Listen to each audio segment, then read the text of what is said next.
Kerajaan kita yang merupakan kerajaan Hindu tertua di Indonesia. Serta kerajaan ini diikuti Kalimantan Timur. Pusat pemerintahan kerajaan itu diperkirakan di Kuala Aman dan Sungai Mahakam. Tokoh yang terkenal pada masa kerajaan kita adalah Raja Malawarma. Dia memiliki sangat bijaksana sehingga dicintai rakyatnya.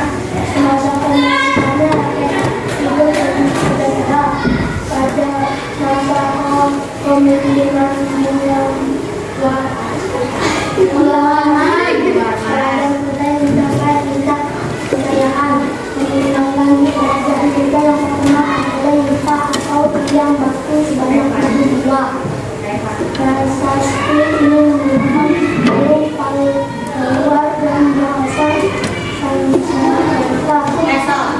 Oke, jadi kalian sudah melakukan kegiatan persepsi. Sekarang kita akan membahas tentang tokoh dan peninggalan pada masa kerajaan Hindu, Buddha, dan Islam. Jadi di sini pada masa kerajaan Hindu, Buddha, dan Islam kita memiliki banyak banget tokoh-tokoh besar. Tokoh-tokoh besar ini adalah pemimpin-pemimpin kerajaan, baik dari kerajaan Hindu, baik dari kerajaan yang beragama Buddha ataupun beragama Islam. Tadi dibilang kalau kita belum masuk ke dalam Indonesia, jarang. Oke, di sini peninggalan dari kerajaan-kerajaan Hindu, Buddha, dan Islam adalah candi, prasasti, terus apa lagi? Dupa, masjid. Oke. Sebentar. Nah, di sini kalau kalian tahu kan Candi Borobudur? Nah, Candi Borobudur.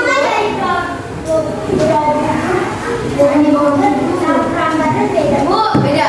Kalau Candi Borobudur, bentar dulu. Dia kayak misalkan cetakan nasi, mangkok. Ya, itu kalau Prambanan dia lurus ke atas. Ada kotak ya. Nah, di Candi Borobudur itu dia tidak dikasih semen, tidak dikasih lem, pakai emang menempel, merekat. Itu canggihnya candi-candi zaman dahulu, peninggalan Hindu, Buddha, dan Islam. Kalau Islam masjid, sebentar. Kalau Candi Borobudur itu peninggalan kerajaan Buddha. Konon katanya di candi itu, di Candi Borobudur terdapat patung di dalam candinya. Ya kan? Siapa yang udah pernah ke Candi Borobudur? Oke, pernah ada patungnya kan dalamnya? Maksudnya dari dulu. Kalau kalian lihat pakai mata kalian sendiri, patungnya terlihat dekat. Tapi kalian sudah pernah nyampe belum? Nah, konon katanya, kalau kalian mampu megang itu patung melalui satu bolongan dan berhasil memegang, kalian akan dilimpahkan kekayaan. Itu beneran. Ibu nggak bisa bilang itu hoax, itu kayak suatu mitos. Mitos itu bisa nggak?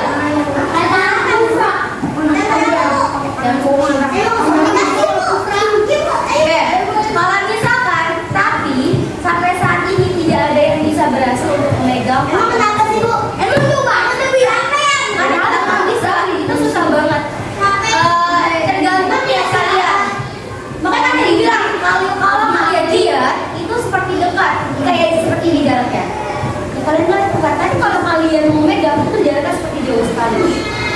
Gak akan pernah kena. 1 kilo memang ada bolongannya. Karena itu lah bata-bata gitu. Ada yang nah, sampai saat ini tidak ada yang berhasil untuk dapat memegang patung tersebut. Makanya itu sangat disebut sebagai mitos. Mitos itu cerita zaman dahulu yang belum tentu kejadian, belum tentu ada faktanya. Jadi bisa kalian percaya, bisa kalian enggak. Oke, itu tentang Candi Borobudur yang peninggalan dari kerajaan apa? Buddha. Kalau Prambanan itu adalah Candi 1000 Candi. Dia ada 1000 candi. Pernah dengar ceritanya kan? Oke,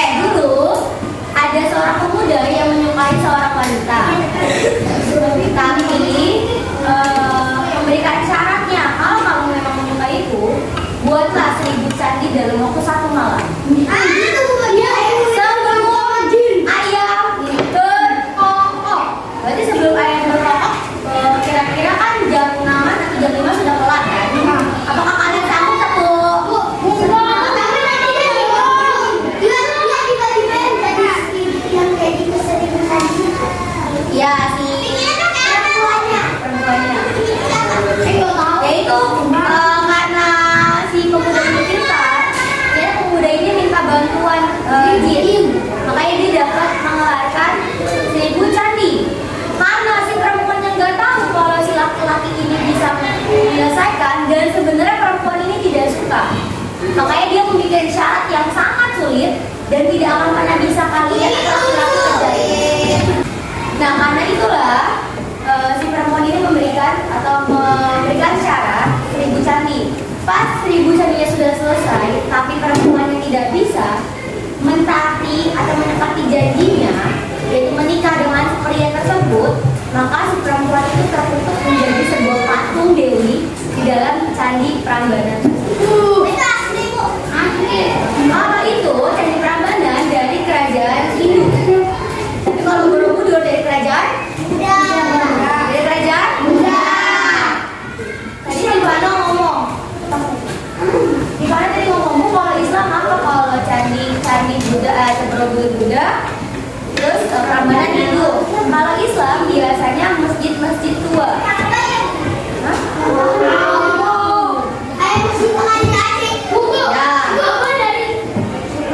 Coba lihat di buku kalian. Di sini di buku kalian itu ada nama tokoh, peninggalan kerajaan tersebut, serta sikap kepahlawanannya. Apa sih sikap kepahlawanan itu? Ada yang bisa menjelaskan? Sikap kepahlawanan itu apa? Adil dan bijaksana. Oke, sebentar. Sikapnya itu contohnya. Sikap itu maksudnya apa sih?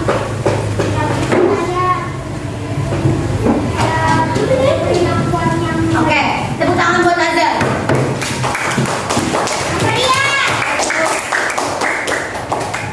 Sikap itu sebuah perilaku kayak misalkan Nabi Zaki, sikapnya adalah pemarah, gak bisa disegel, itu sebuah sikap. Suka ngambek, suka nangis, itu sebuah sikap. Nah, di sini kita akan belajar dari pertama itu tokoh Raja Mulawarman. Dia dari kerajaan mana? Kutai. Tadi kalau di buku IPAS kalian, di buku IPAS itu ada kerajaan Kutai. Mulawarman itu anaknya dari siapa, Kak Ila? Anaknya dari Aswawan. Mulawarman mempunyai bapak bernama Aswawarman mempunyai bapak lagi Kudungga. Jadi kakeknya Mulawarman itu adalah Kudungga. Jadi Raja Mulawarman saat itu menjabat sebagai seorang raja di kerajaan Kutai setelah kerajaan Asmawarman. Setelah Raja Asmawarman baru Raja Mulawarman. Nah, dia itu pemeluk agama Hindu yang terkenal baik budi atau baik hati, bisa kalian sebut kayak biasanya. Dia biasa menyedekahkan 20 ekor sapi untuk kaum Brahmana itu kayak kaum Buddha zaman itu, Hindu zaman itu, 20.000 ya. Nah, peninggalan kerajaan Mulawarman apa? Yupa itu kayak sebuah batu, tapi ada tulisannya. Ya kayak prestasi yang mirip. Ya. Oke, sikap kepahlawanannya dari Mulawarman, coba Adi bacakan sikapnya. Dulu.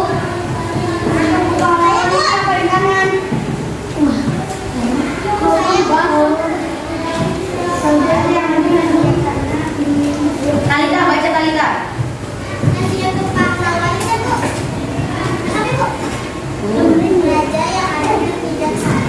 Suaranya keras, terus Menjalankan ajaran agama serta mencintai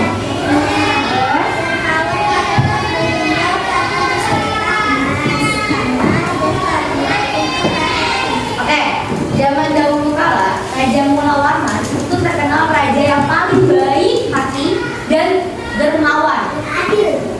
Adil. Kenapa dia bilang baik hati?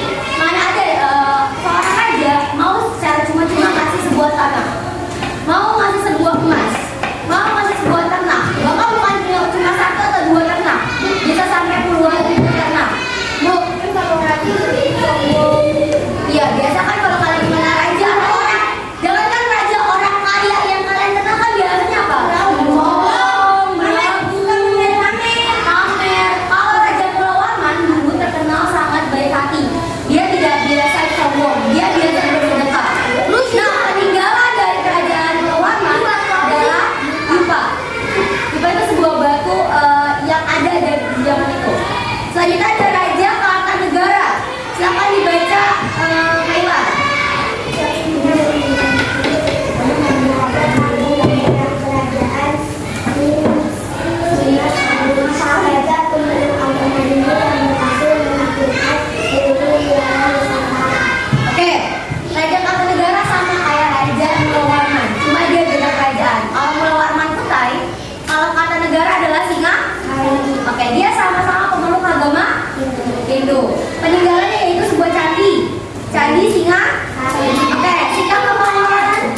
Karya. Nah, jadi si Raja Kartanegara ini dulu di Nusantara itu berantem, perang, dan perang. Bisa saja dari kerajaan Kutai sama kerajaan Singasari perang. Tapi kerajaan atau Raja Kartanegara dia pengennya adalah berdamai, menyatukan. Nggak ada nih kita sama-sama, dulu nggak ada disebutnya Indonesia, tapi daerah Nusantara disebutnya. Dulu disebutkan Nusantara, tapi sekarang disebutnya Indonesia.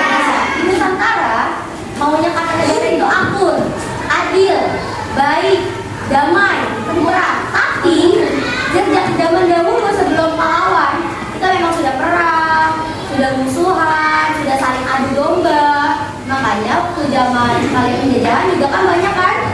Nah, selanjutnya Aga Raja Balam Putradewa. Kerajaan Wijaya.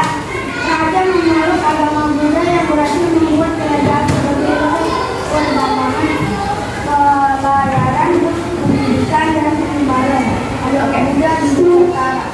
Oke, jadi yang tadi aku bilang maksudnya agama Islam kan dari perdagangan kan? Iya. Oke.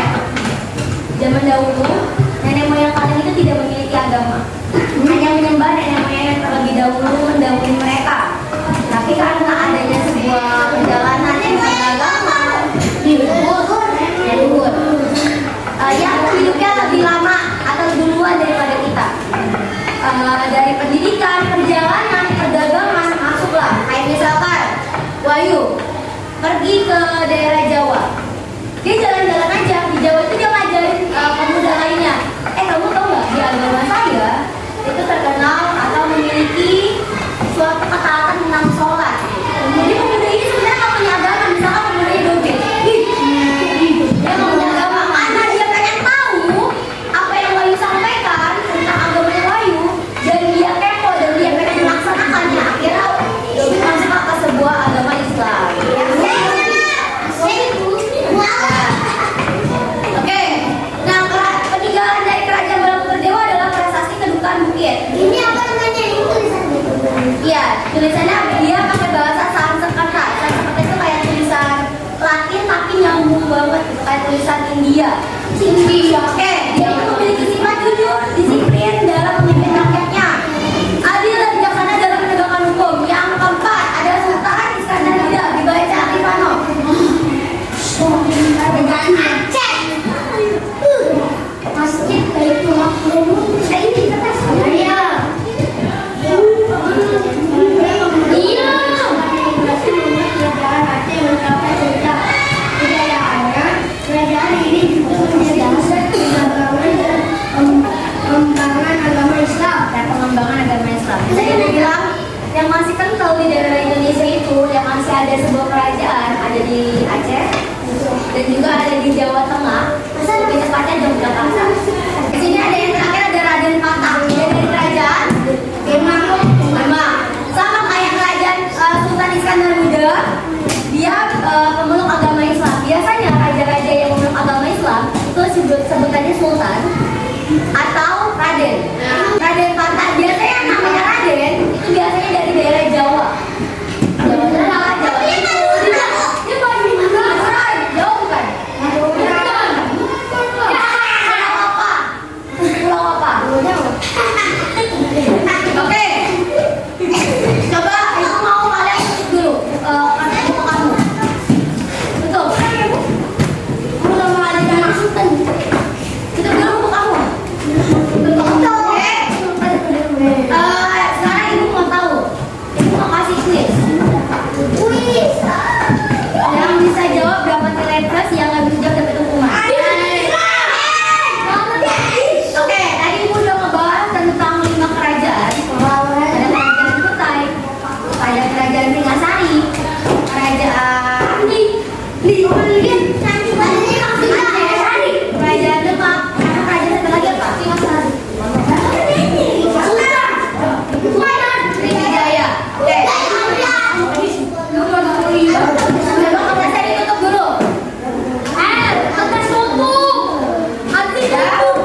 Apa coba?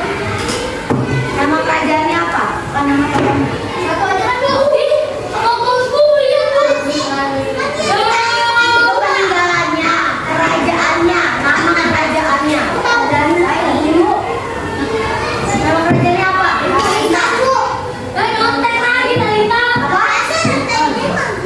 Sultan itu sebutan nama tokohnya Aska. Jadi tadi itu nama kerajaannya. Nama kerajaannya apa Guntur? Saya tahu. Ibu saya tahu. Talita. Kerajaannya apa? Iya, nama kerajaannya kerajaan apa? Bu. Coba Rizky, kerajaan apa Ki? Kerajaan Aceh sama kerajaan? Tidak. Ayo Bu, kerajaan Aceh sama kerajaan? Demak, Demak. Oke. Kerajaan Aceh sama kerajaan Demak itu pemeluk agama Islam yang memiliki raja bernama Sultan. Iskandar dan Raden Patah. Sultan Iskandar. Kalian Raden Patah dan juga Sultan Iskandar. Udah, oke. Sekarang tugasnya adalah silakan mengerjakan halaman.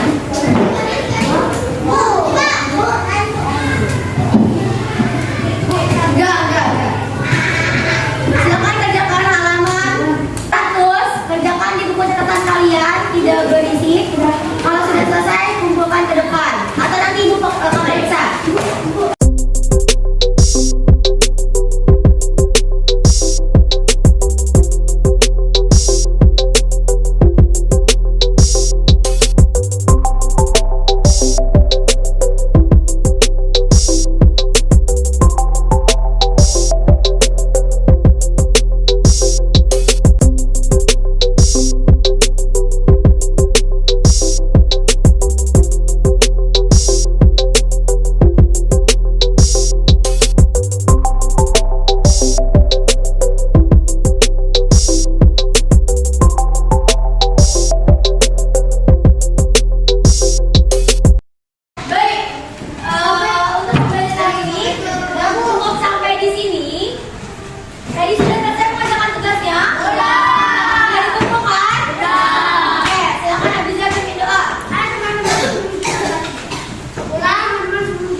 Bahasa